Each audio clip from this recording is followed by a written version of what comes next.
I have an older brother that I'm close to, but because we live in different countries, we don't get to see each other much. But as I was reading this passage, I saw this mental image of my brother and I parting ways after a long overdue catch up. And just as Paul is doing as he wraps up this first letter to the First Corinthians, he's giving me a bunch of to-dos. Hey, take care of this, call parents. Don't forget to give the money that I gave to give to your kids.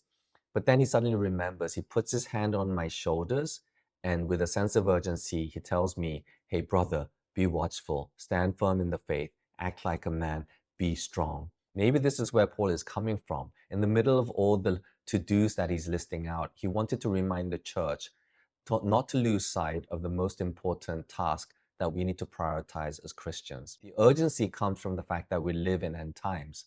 There is a battle raging, not against flesh and blood, but against rulers and authorities, against the cosmic powers in this present darkness, against the spiritual forces of evil in heavenly places. He is asking us to be watchful, not only against the schemes of the enemy that we need to stay vigilant against, but also to be mindful that we do not know when Christ is returning. And that is why we're urged to stand firm in our faith, to be resolute and not falter, knowing that without faith it is impossible to please God, but also in faith, nothing for us is impossible with God. He's admonishing us to stay vigilant and to guard our hearts against the lies and the evil tactics of the enemy, to put on the whole armor of God. He's encouraging us to follow in his footsteps with courage.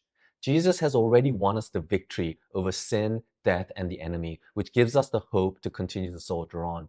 Even when we feel defeated or when we don't have the strength to go on, we resolutely put our trust and faith in the perfect, good, and loving Father who has not only saved us, but will continue to sustain us. Brothers and sisters, God is encouraging you and me through the word of Paul today.